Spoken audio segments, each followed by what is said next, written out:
Salut à tous, et bienvenue sur ma chaîne les amis. Pour ne rien manquer des prochains épisodes, pensez à vous abonner et à activer la cloche de notification. Je compte sur votre soutien et vous souhaite une excellente écoute. On croit connaître le monde, jusqu'à ce qu'il nous montre ses véritables ombres. Certains lieux cachent bien des mystères, et on se contente souvent de les voir en surface. Je ne l'ai compris qu'une nuit, une nuit que je n'oublierai jamais. Je m'appelle Hatem. J'ai grandi avec mes 3 meilleurs amis d'enfance. On était inséparables. On se disputait parfois. On se fâchait même. Mais ça ne durait jamais bien longtemps. On finissait toujours par se réconcilier sans rancune. Pour ceux qui ne nous connaissaient pas, notre lien pouvait paraître étrange. Pourtant c'était simple. On avait grandi ensemble. On connaissait tout des autres. Leur caractère, leurs limites, leurs forces et leurs faiblesses. Même si la vie active nous avait un peu dispersés et que le temps se faisait rare, nos liens n'avaient pas bougé. Peu importe ce qui arrivait à l'un d'entre nous, les 3 autres répondaient toujours présents, sans hésiter. Sofiane était le plus énergique d'entre nous. Il n'avait pas changé depuis l'enfance. Dans notre quartier, c'était toujours lui le premier à surgir, à débouler la pente en courant dès qu'une nouvelle aventure pointait le bout de son nez. Cette énergie, il l'avait gardée dans son travail. Un magasin de sport où il s'épanouissait complètement. Ça lui permettait de bouger, de se dépenser, et ça lui allait parfaitement. Avec son énergie inépuisable, on avait souvent du mal à suivre. Mais on faisait avec. C'était sa nature. Et puis Sofiane, c'était aussi le plus joyeux. Sa voix portait loin, et son rire était contagieux. Saïf, lui, était tout l'inverse. Très calme, discret, le genre à observer le monde depuis son coin depuis qu'il était gamin. Quand on jouait au foot, il s'asseyait et regardait le match comme si tout allait trop vite autour de lui. Par moments, il donnait l'impression d'avoir grandi trop vite. Plus tard, il était entré dans une usine, avec des horaires de rotation qui le fatiguaient énormément. Son manque de sommeil se lisait souvent dans ses yeux. Mais c'était aussi le plus lucide de nous 4. Celui qui comprenait tout avant les autres. Celui qui rassurait d'un simple regard. Le genre de gars qui se faisait comprendre sans dire grand-chose. Ryan était le plus sage. Celui qui nous demandait toujours de réfléchir une seconde fois avant de foncer dans un plan idiot. Il était devenu garagiste. Un métier qui lui ressemblait. Stable, posé, maîtrisé. Et moi, j'avais mis du temps avant de trouver ce qui me convenait. J'étais passé par l'usine, puis par des jobs de serveur, avant de devenir chauffeur de taxi. J'ai toujours eu ce besoin de changer d'air, de sortir de la routine, de m'évader un peu pour décompresser quand la vie devenait trop lourde. Un soir, Ryan me passa un coup de fil et me lança. « Hatem, on fait du camping ce week-end » J'avais dit oui sans réfléchir. Je savais que ça me ferait du bien. La saison s'y prêtait. Un peu frais la nuit, mais rien de dramatique. Et la chaleur du jour restait supportable. Exactement ce qu'il me fallait pour souffler un peu, loin de tout. Mes amis étaient partants, évidemment. Sofiane, comme toujours, s'était emballé le premier. Je m'occupe du matériel. J'ai des ristournes dans le rayon plein air. Je ramène les 2 tentes, les sacs de couchage et les sièges portables. Ryan, lui, avait déjà repéré l'endroit où on allait planter le campement. Le matin, on devait prendre la route. On frappa à ma porte. J'ouvris. C'était mes 3 amis. J'attrapai mon sac. Et on descendit tous les 4 jusqu'à la voiture. Je m'installai sur un des sièges passagers à l'arrière. À peine la porte refermée, l'intérieur de la voiture s'était rempli des rires et des blagues de Sofiane. On va bien se marrer les gars. Ça va être le week-end du siècle. Saïf, lui, gardait son calme habituel. Il souriait. Ryan était assis à côté de moi, son téléphone à la main. Il regardait les photos du coin où on allait. « Il y a un lac, dit-il. L'eau est tellement propre qu'on voit le fond. Il faut qu'on mette les tentes juste à côté. Apparemment, c'est un petit coin de paradis. » Je lui demandais. « Et t'as déjà été là-bas » ? ?»« Non, répondit-il. Mon cousin m'a envoyé les photos. Il regrettait de ne pas avoir trouvé l'endroit avant. Il est passé à côté le dernier jour. » Sofiane éclata de rire. « franchement, avec ton cousin, c'est toujours des plans foireux. » Ryan marqua un petit silence, comme si quelque part, Sofiane n'avait peut-être pas tort. Peut-être que c'est le bon cette fois-ci, lança-t-il quand même. Moi, je regardais par la fenêtre. Plus on s'éloignait de la ville, plus je me détendais. À mesure que le béton disparaissait, le poids que je traînais en moi s'allégeait. J'avais l'impression de respirer pour la première fois depuis longtemps. Le ciel s'éclaircissait au fil de la route, comme si le soleil avait décidé de nous accompagner. Les bavardages continuaient dans la voiture. La voix de Sofiane était comme toujours celle qu'on entendait le plus. Saïf parlait très peu, fidèle à lui-même. Ryan indiquait le chemin. Et moi, la fatigue accumulée me faisait penser à autre chose. J'avais hâte d'arriver juste pour reposer mon esprit. Mais comme d'habitude, une petite inquiétude restait tapie au fond de moi chaque fois qu'on s'aventurait quelque part. Quand on approchait à la fin de la route principale, Ryan dit « À partir d'ici, on va rouler sur une route en gravier. » Je lui demandai combien de kilomètres il restait. « Un peu moins de 10 kilomètres, » répondit-il. La piste était poussiéreuse, et la voiture se faisait secouer par des imperfections du sol. Des cèdres et des chênes bordaient le chemin. Devant nous, on voyait déjà de petites collines comme une entrée vers un autre monde. Quand on arriva en fin de route, on s'arrêta et on prit les affaires dans le coffre. Ryan marchait devant nous et nous guidait sur un chemin où les arbres devenaient plus denses. Puis il s'arrêta. En arrivant à sa hauteur, on aperçut une clairière avec le lac un peu plus loin. L'eau y restait immobile. Pas une seule vague. Je me surpris à dire « C'est vraiment pas mal ici ». Ryan répondit « Mon cousin avait raison. » Et d'après ce qu'il disait, le coin est très calme, surtout la nuit. On dormira tranquille ici. Saïf intervint. « Moi je vais pas dormir. Je resterai debout devant le feu. » Sofiane éclata. « Toi, je parie que tu tiendras pas 2 heures. Tu vas revenir en courant dans la tente, en disant que la goule derrière les arbres t'a regardé. » La goule, cette créature dont ma grand-mère me parlait quand j'étais petit. Celle qui rôdait la nuit et changeait d'apparence pour tromper ses victimes. Rien que son nom me ramena à mon enfance. Saïf répondit « je t'appellerai dans ce cas-là pour me protéger. » On se mit tous à rire. Puis on installa le camp, à une centaine de mètres du lac, sur la clairière, à un endroit où le sol semblait assez droit. L'endroit paraissait parfait. Les arbres autour formaient une masse compacte, presque étouffante. On monta 2 tentes pour 2 personnes chacune. Et on installa les chaises et la table pliante en face de l'emplacement prévu pour le feu. Saïf, fidèle à lui-même, scrutait les alentours, vérifiant qu'il n'y avait rien d'anormal. Je rangeai mes affaires dans la tente où j'allais dormir. Puis je marchai vers le lac. Je m'accroupis et plongeai mes mains dans l'eau. Elle était fraîche, presque glacée. Je me relevai et laissai mon regard glisser sur la surface immobile du lac. Je me dis qu'on avait bien fait de venir. Pourtant, au fond de moi, une légère inquiétude persistait, une petite vibration sourde dont je n'arrivais pas à comprendre l'origine. Parfois ça arrivait. Peu importe le calme d'un endroit, j'avais l'impression d'être suivi, observé. Ce sentiment me collait à la peau depuis qu'on avait quitté la ville. À ce moment-là, j'entendis la voix de Sofiane derrière moi. « Atem, c'est pas le meilleur endroit pour un camping ici. On va passer du bon temps toute la nuit. » Je tournai la tête vers lui et je lui souris. Il était vraiment enthousiaste, peut-être même un peu trop. On rejoignit ensuite les 2 autres. J'allais partager la tente avec Sofiane, et Ryan et Saïf prendraient l'autre. Le soleil descendait derrière les collines, teintant le ciel de nuances orangées et violettes. Je m'approchai de la table pliante. Les chaises nous attendaient déjà, quelques provisions posées dessus.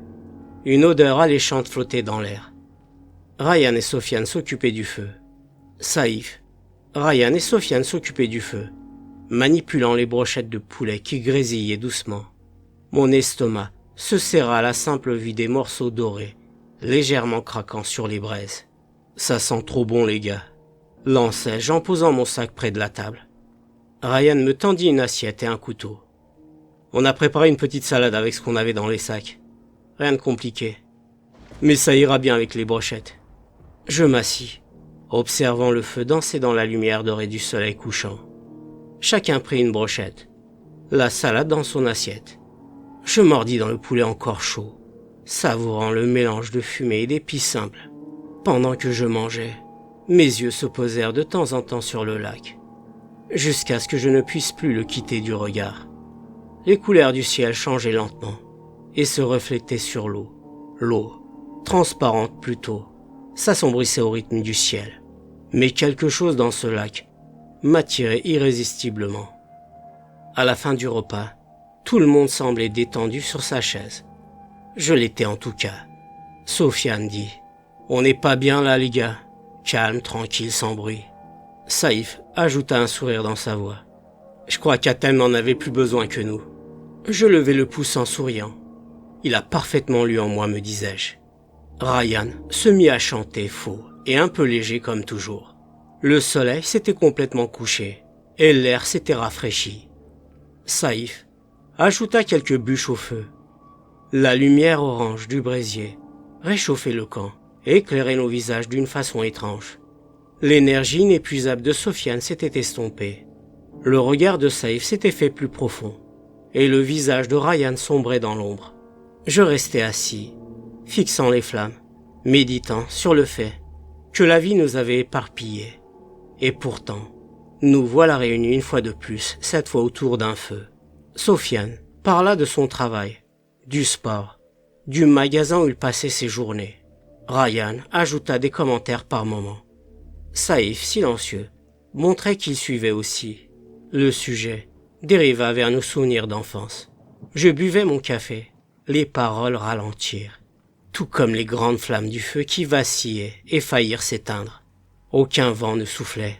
Mon regard se tourna vers le lac. Là-bas, l'obscurité était presque totale. Juste à ce moment-là, un léger frémissement se fit entendre dans les buissons. On pensa d'abord à un animal, mais le bruit ressemblait plutôt à celui d'un humain, comme un froissement en marchant. Sofiane bondit de sa chaise. « Y a quelqu'un qui vient, les gars. » Saïf leva la tête et scruta les alentours, mais il ne vit rien. Ryan ajouta rapidement du bois sur le feu. Les flammes se ravivèrent. Puis, les branches des arbres s'écartèrent et une silhouette apparut. Elle fit quelques pas vers nous. On put la distinguer. Un homme grand, portant un long par-dessus, brun, une barbe de 3 semaines peut-être. Il n'était pas vieux, pas jeune non plus. Il avança à une allure ni lente ni rapide, sans expression sur le visage et sans nous saluer. Ryan demanda « Vous le connaissez les gars ?» Personne ne répondit. À mesure qu'il approchait du feu, son visage se dévoila mieux. Son regard semblait un peu fatigué. Mais il restait calme, à bonne distance. Il dit d'une voix normale « Bonsoir les humains ». On resta tous les 4 un instant surpris. Je répondis simplement « Bonsoir ». L'homme fixa le feu, comme s'il ne l'avait pas vu depuis longtemps. Il n'avait rien de bizarre ni d'inconnu, juste une certaine distance dans son attitude. Puis il ajouta « Je passais simplement par là.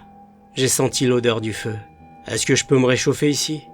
Sa question était simple, sa voix calme, mais je ressentis un malaise étrange inexplicable. Parfois, il arrive de voir un visage pour la première fois et de sentir qu'on l'a déjà croisé quelque part. Saïf répondit tout de suite « Pas de problème ». L'homme passa derrière le feu à distance, puis se pencha pour ramasser quelque chose. Il se retourna vers nous, tenant un tronc d'arbre coupé. Je me demandais pourquoi je ne l'avais pas vu au sol avant son arrivée. Il s'assit dessus et tendit ses longs bras vers le feu, écartant ses doigts. Ils étaient longs et sales. Même à distance, je pouvais voir la saleté sous ses ongles. Le feu éclairait ses doigts, et je remarquais leur bout bleu. Il devait avoir froid, me dis-je. Pourtant, ses vêtements semblaient épais. Pour ne pas montrer sa nervosité, Sofiane parla. « Tu te promènes seul ici ?» L'homme ne détourna pas le regard du feu.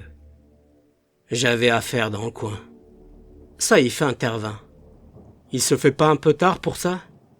L'homme continua de fixer les flammes et répondit. « Il y a certaines choses qui ne peuvent se faire le jour. » On se regarda tous les 4. Au fond de moi, je me demandais. Quelles affaires? Pourquoi la nuit? Et pourquoi reste-t-il si calme? Le feu avait grandi. Les flammes éclairaient frénétiquement son visage. Il ne bougeait pas, tel une statue. Il ne parlait plus depuis un moment. Nous non plus. On regardait le feu silencieux. Puis il tourna légèrement la tête vers nous et demanda « Combien de personnes vous êtes ici ?» Saïf le regarda et répondit « Autant que tu vois. » Le type répliqua « Ce n'est pas ce que j'ai demandé. Combien de personnes vous êtes ici ?» Je lui répondis simplement « On est 4. » Il secoua la tête. À ce moment, une pensée traversa mon esprit. Était-il venu pour nous? Ou n'était-ce qu'un hasard? Il avait une intention gravée sur son visage, mais je n'arrivais pas à la déchiffrer. Il restait assis en face du feu, comme quelqu'un qui n'était pas gêné. Mais il ne cherchait pas à se familiariser avec nous. Pourtant, il donnait l'impression de nous observer depuis longtemps. Plus nos paroles se réduisaient, plus nos yeux restaient rivés sur lui. Son visage restait figé sur le feu, sans aucune émotion. Ses mains se tenaient au-dessus des flammes, frottant ses paumes pour se réchauffer. Puis il parla enfin. Il y a quelques années, 4 jeunes sont venus camper de l'autre côté du lac. Le type se tut un moment. On se regarda incapable de dire quoi que ce soit. On n'avait aucune idée de pourquoi il nous racontait ça. Son visage restait inexpressif, figé sur le feu. Saïf toussa et demanda un peu nerveux. « Ils étaient 4 comme nous ?» Il répondit lentement. 4 au début.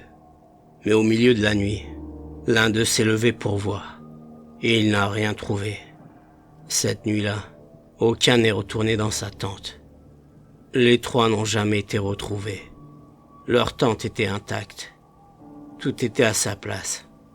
L'un d'eux seulement a été retrouvé au milieu de la forêt. Il avait perdu la tête. Saïf s'agita sur sa chaise. Je rapprochai ma main du manche du couteau posé sur la table. Je ne savais pas si le type avait vu mon geste, mais il leva la tête et nous fixa tous.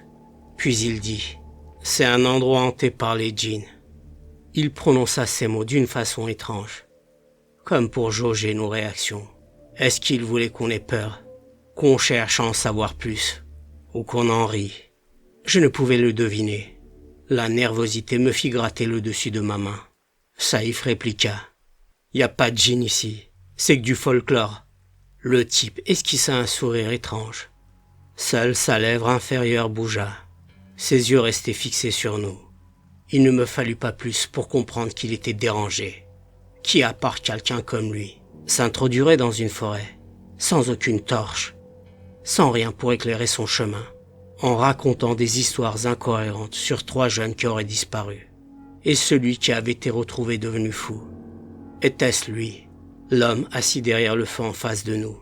Cela expliquerait tout, même si ce n'était pas lui. Ses gestes restaient complètement incohérents. Puis il nous fixa et demanda « Vous n'avez pas peur des djinns ?» Ryan répondit « On n'a peur de personne. » Pourtant, je le vis trembler. Le type tourna la tête brusquement sur le côté, comme un tic exagéré. Il resta un instant assis, puis remit sa tête en place avec ses mains. Puis, ce fut le tour de sa mâchoire inférieure. Saïf recula de sa chaise comme un réflexe. Ryan s'appuya contre le dossier de la chaise, le corps raidi, la tête légèrement en arrière.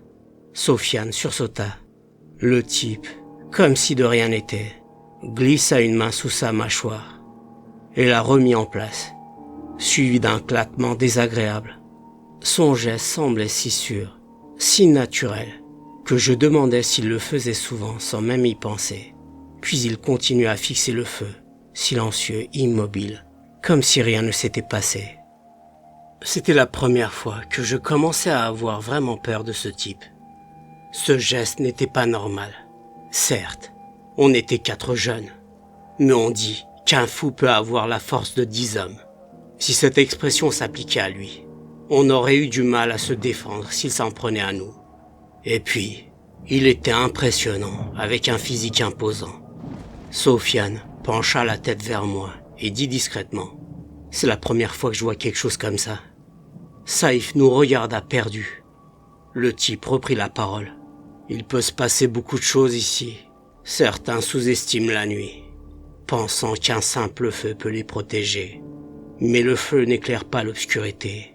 Il attire mes semblables. Je lui demandai, « Tes semblables? Tu veux dire quoi par là ?» Il répondit, « Tu vas l'apprendre bientôt. » On se regarda tous. Ryan me fit un geste discret, son index pointé sur sa tempe, pour me faire comprendre que le type ne tournait pas rond. Le silence s'installait. On commençait à avoir sommeil. Sofiane affaissait ses épaules. Saïf bâillait de temps en temps. Ryan s'enfonçait dans sa chaise. Et moi, mes yeux se fermaient régulièrement. Je dis au type, « Je dois aller dormir, il se fait très tard. » Mes amis approuvèrent tous. Le type leva la tête et nous passa tous au peigne fin, nous regardant un par un. Son visage restait calme. Il dit, « Allez dormir. J'habite près d'ici. Je rentrerai d'ici peu. » Ces mots n'apaisaient en rien. Comment quelqu'un pouvait-il habiter ici, perdu au milieu de la forêt? Cet endroit était fait pour camper, au lieu d'aller 2 par 2 dans les tentes. Je proposais qu'on aille tous les 4 dans la même. Ils acceptèrent. On ferma la tente, et j'allumai une petite torche à l'intérieur. On s'assit et on se regarda. Saïf murmura, « Hatem, ce type n'est pas normal. » Ryan ajouta, « Il me fout les chocottes. » Sofiane resta silencieux, mais la peur se lisait sur son visage. Je leur dis, « J'ai pas l'esprit tranquille. Il doit être dangereux. Tout chez lui me paraît dangereux. » Sofiane intervient cherchant à se rassurer. « Mais vous avez pété une durite ou quoi, les gars? C'est un pauvre type. On n'est plus des enfants, les gars. C'est vrai qu'il est un peu dérangé. Mais il n'y a pas de quoi paniquer. Je vais aller lui parler 2 mots. Vous allez voir. » On lui dit, « Arrête, Sofiane, fais pas le con. Réfléchis avant de foncer tête baissée. Ce type est sûrement dangereux. Reste assis. » Il ne nous écoutait pas. Je dis alors, « Laissez-le faire ce qu'il veut. On t'aura prévenu au moins. » Saïf lui tenait le bras, mais Sofiane se dégagea et sortit de la tente. On resta figé. Aucun bruit de pas, aucune voix, rien. Comme un vide complet dehors. Les minutes passaient. Le feu continuait à brûler. Mais Sofiane ne revenait toujours pas. Saïf murmura, « Hatem, il faut qu'on aille voir ce qui se passe. » Ryan hocha la tête. On descendit la fermeture de la tente et sortit tous les 3. Il n'y avait personne. Le feu continuait à brûler. Je pris ma grande torche et scrutai les alentours. Je remarquai un chemin. L'herbe semblait aplatie, comme si quelqu'un était passé. On s'avança tous les 3. Je marchais devant avec la torche et m'arrêtai soudainement. Au pied d'un tronc, quelqu'un était accroupi. On s'approcha et reconnut Sofiane. Il avait ses mains sur le visage et pleurait comme un enfant. On ne l'avait jamais vu dans cet état, même enfant. Je me baissai et posai une main sur son épaule. « Qu'est-ce qui t'arrive, mon frère ?» Il tourna la tête vers moi, les yeux rouges. « Je sais pas ce que c'était. » Saïf demanda. « Raconte-nous ce que t'as vu. » Sofiane murmura. « Quelque chose s'est montré à moi. » Saïf insista. « Quoi? Dis-nous ce que c'était. » Sofiane secoua la tête et dit enfin. « Ce n'était pas un homme. J'ai vu ce qu'il était réellement. C'est une goule. Elle se cache derrière les arbres. Elle a dit qu'elle allait nous prendre tous et nous dévorer. » Saïf prononça. Bismillahirrahmanirrahim. La formule sacrée. On aida Sofiane à se relever et on retourna dans la tente. Il s'écroula sur un sac de couchage. Mon cœur battait vite. Je priais intérieurement, incapable de comprendre ce qu'il avait vu. Il était essoufflé. Saïf s'accroupit et lui donna de l'eau. Sofiane but d'une traite. Ryan ouvrit la fermeture de la tente pour regarder dehors. À un moment, il se figea, ses lèvres tremblaient. Il murmura quelque chose d'incompréhensible. Je demandai inquiet. « Ryan, tu te sens bien ?» Ses yeux se retournèrent, laissant voir le blanc, comme s'il allait s'évanouir. Mais il resta debout. Je lui dis, « Ressaisis-toi, Ryan. Reprends tes esprits. » Il ouvrit la fermeture et s'avança pour sortir. Je l'attrapai par le bras, mais je ne pus l'empêcher de continuer. Tout devint noir. J'avais perdu conscience. À un moment, alors que tout était noir dans mon esprit, des centaines d'images se bousculèrent devant mes yeux. J'entendais des pleurs de bébés et de petits-enfants. Puis, des hommes se faisaient dévorer vivants par des choses horribles, indescriptibles. Les histoires que ma grand-mère me racontait. Ces mises en garde pour ne pas rentrer tard à la maison, à cause des ghouls, prenaient vie dans mon esprit. Ces créatures changeaient d'apparence, passant d'animaux à humains. Des hommes qui n'étaient plus eux-mêmes se torturaient. Je vous épargne les détails répugnants. Quand je rouvris les yeux, j'avais lâché le bras de Ryan et me retrouvai devant la fermeture de la tente. Je pris une profonde inspiration et m'effondrai sur mes genoux. Mon cœur battait si fort que j'avais l'impression qu'on l'entendait de l'extérieur. Saïf murmura « Hatem, tu te sens bien ?» Ryan était sorti de la tente. « Je ne me sens pas bien, dis-je. » Il me dit « J'ai rien pu faire pour l'empêcher. Et toi tu répondais pas. » Il ne restait plus que moi et Saïf qui essayaient de réfléchir.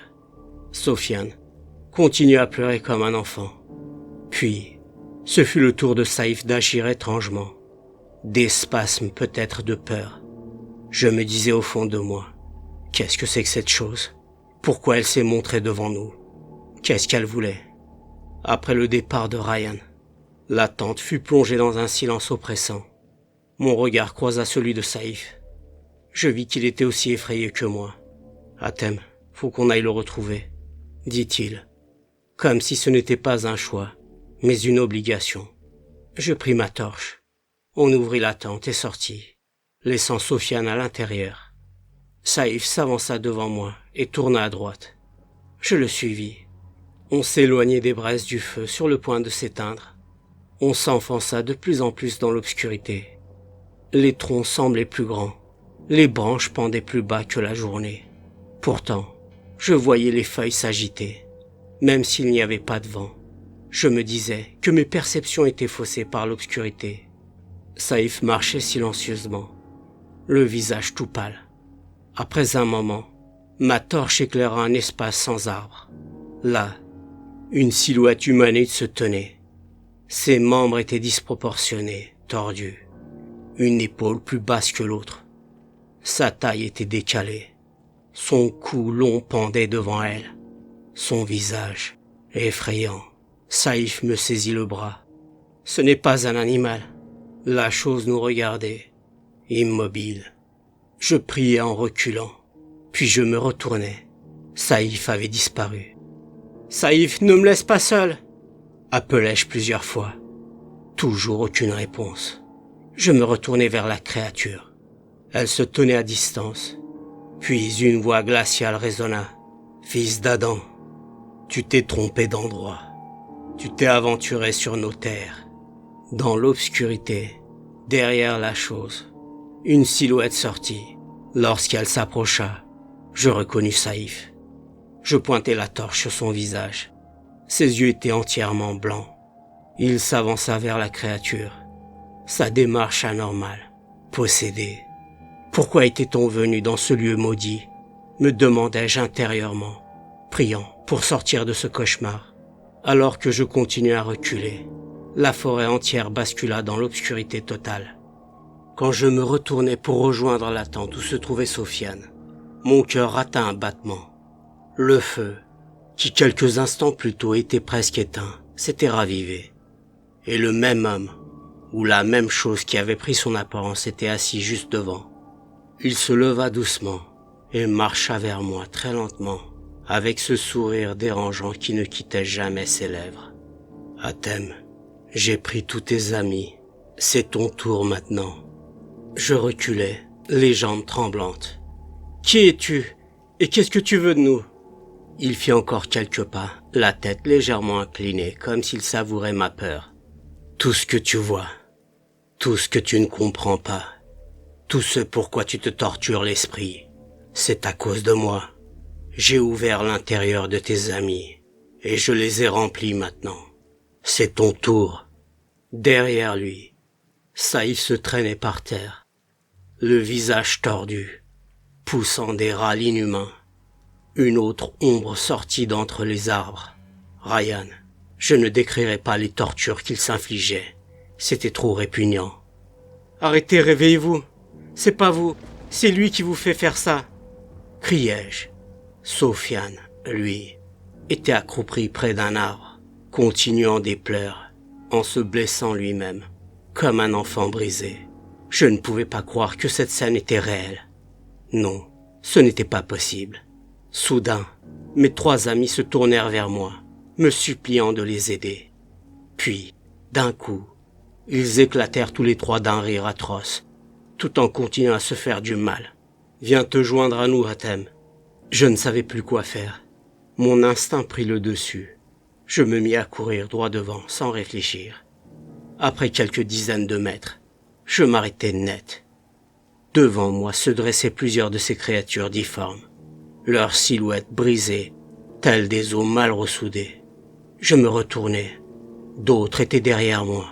J'étais encerclé. « Tu es venu ici sans autorisation », dirent-elles d'une seule voix. « Tu vas en payer le prix. » Je repérai un vide entre 2 d'entre elles et m'y engouffrai en priant.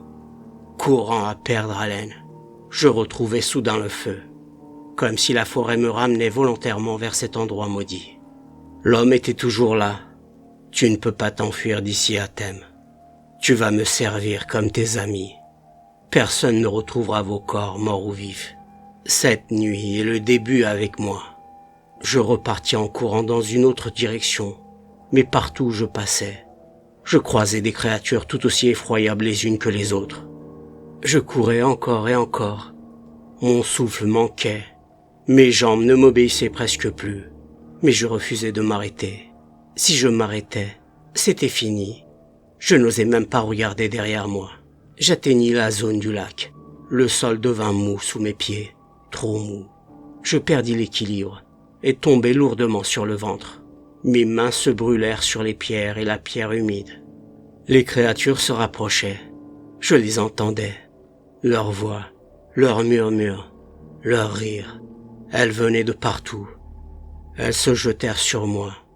La douleur était tellement atroce qu'il m'est impossible de vous la décrire. Je n'arrivais plus à respirer. Ma vision se déforma. Ma tête tournait. Puis, tout devint noir. Je fermai les yeux, écrasé sous les bruits et les voix qui hurlaient dans mon esprit. En rouvrant les yeux, une lumière chaude frappa mon visage. Pendant un instant, je ne savais pas où je me trouvais. La forêt, ces créatures, il ne restait rien. Mes bras et mes jambes tremblaient. Ma respiration était saccadée. En levant la tête, je vis de la fumée et sentis l'odeur des grillades. Puis j'entendis la voix de Sofiane. « Allez, réveille-toi, mon frère. Les brochettes vont brûler. » Je me redressai. On était tous devant le barbecue. La table était dressée comme avant. Saïf tournait les brochettes sur un autre barbecue. Ryan préparait la salade. Et Sofiane me regardait en souriant. Le soleil ne s'était pas encore couché. Et il n'y avait rien d'anormal autour de nous. Sofiane dit « On vient d'arriver. T'as à peine mangé que t'as dormi sur le champ. On n'est pas venu pour dormir quand même. » Je ne savais pas quoi répondre. Je les regardais tous un par un. Aucun d'eux n'avait aucune égratignure. Leurs vêtements étaient propres. Pendant quelques secondes, je restais silencieux, incapable de formuler un mot. Puis, je pris une profonde inspiration et pris dans mes bras Saïf. Il me demanda « Qu'est-ce qu'il y a? Qu'est-ce qui t'arrive ?» Je fis de même avec mes autres amis, un par un. Ils riaient tous, mais moi je tremblais. « Tu te sens bien, Hatem ?» me demanda Sofiane. « Oui, je vais bien. C'est juste que t'as dormi un peu. Et je parie que t'as failli te noyer dans le Titanic à la fin. » répliqua-t-il. Je lui répondis. « Dis pas de conneries.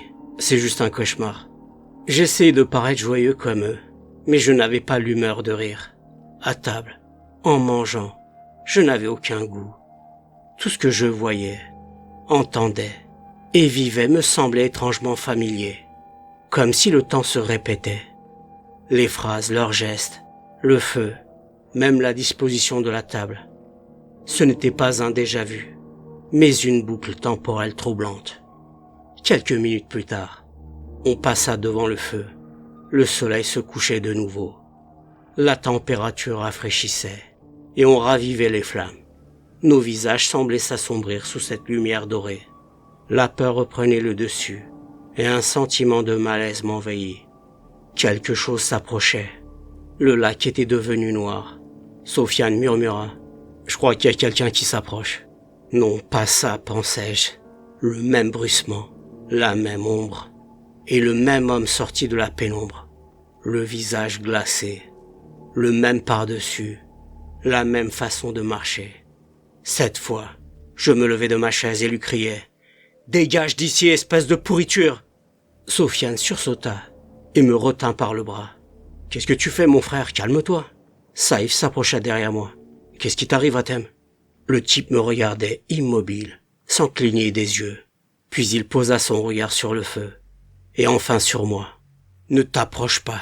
Si tu t'approches, je te tue. » lançai-je. Sofiane me dit « Il n'a rien fait de mal. T'as pété un plomb, quoi ?» Le type se mit à sourire. Un sourire étrange, comme s'il cachait un secret que moi seul pouvais deviner. Il s'agenouilla légèrement devant le feu et dit « Vous n'avez pas à me craindre. Je suis inoffensif. » Mes amis étaient étonnés par mon état, mais tout m'était égal. Les scènes horribles que j'avais vues étaient ancrées dans mon esprit. Mon regard se posa sur la théière sur le feu. La peur avait depuis longtemps laissé la place à la colère. Je me levai brusquement, et sans que mes amis aient le temps de réagir, pris la théière. Elle me brûlait, mais je m'en fichais. Je la versai sur sa tête. L'eau bouillante glissa sur ses épaules. Mes amis s'exclamèrent tous en même temps. « Arrête, Hatem! T'as pété un câble ?» Le type resta figé, immobile, comme si rien ne l'avait touché. Il leva la tête vers le ciel, puis me fixa. Ses yeux devinrent entièrement noirs. « Hatem, tout ça n'était qu'un avertissement. Ne reviens plus jamais ici. » Sa voix n'était ni grave ni aiguë, mais résonnait comme si plusieurs personnes parlaient en même temps. Puis il nous tourna le dos et marcha lentement vers la forêt, comme si l'eau bouillante n'avait eu aucun effet sur lui. Il disparut ensuite de notre champ de vision. On resta figé sur place. « Vous avez vu, sa peau n'a pas brûlé, » dit Sofiane. « Hatem, qu'est-ce que c'était ?» demanda Saïf. « Qu'est-ce que t'as vu ?» demanda Ryan. Je pris quelques secondes pour retrouver ma respiration normale. Mes mains tremblaient encore. Enfin, je leur dis « On peut pas rester ici. Ce n'était pas un homme. J'avais cru rêver, mais je vous ai tous vus dans mon rêve. Ce qu'ils projetaient de faire de nous. Ils sont nombreux ici. C'était un djinn. »« T'es sûr ?» me demanda Sofiane. « Il te faut quoi comme preuve ?» reprit Saïf. « Vous n'avez pas vu qu'il n'a pas brûlé? Et ses yeux ?» Ryan commença déjà à rassembler nos affaires. Sans un mot, on fit de même, comme si le simple fait de parler pouvait le faire revenir. Je ne cessais de prier dans mon esprit. Alors qu'on mettait les sacs dans la voiture, mes mains tremblaient. Dans la voiture, je regardais une dernière fois derrière moi et me demandais comment je pourrais jamais effacer de mon esprit les images de cette nuit. Sur la route, personne ne parla. On fuyait quelque chose, mais on ignorait exactement quoi. La seule chose dont on était sûr, il fallait fuir. Après cette nuit, on n'était plus les mêmes, surtout moi. Des années plus tard, alors que je raconte cette histoire, mes mains tremblent encore. Certaines nuits, quand je ferme les yeux, je revois le visage de ce type sous la vapeur de l'eau bouillante. Je revois mes amis, mais on n'a jamais reparlé de ce qui s'était passé dans la forêt. Parfois, au volant de mon taxi, je crois reconnaître une silhouette déjà vue au bord de la route. Parfois, c'est le par-dessus qui attire mon attention. Parfois l'épaule baissée, parfois la manière étrange de marcher. Tout me rappelle cette nuit. Et encore aujourd'hui, j'entends sa voix me répéter. Ce n'est qu'un avertissement. Je ne sais toujours pas ce qu'il voulait dire. La seule chose que je sais, c'est que certains lieux sont occupés, d'autres le sont moins, et d'autres encore sont remplis, et ne peuvent accueillir personne. Et voilà, c'est la fin de l'histoire, les amis. Merci de l'avoir écoutée, j'espère qu'elle vous a plu. N'oubliez pas de vous abonner à ma chaîne et d'activer la cloche de notification pour ne rien manquer des prochains épisodes. Si cette vidéo vous a touché, vous pouvez la liker pour me soutenir et partager vos impressions en commentaire. Vous pouvez aussi utiliser la fonction booster la vidéo pour faire grandir la chaîne. Prenez soin de vous les amis et à la prochaine.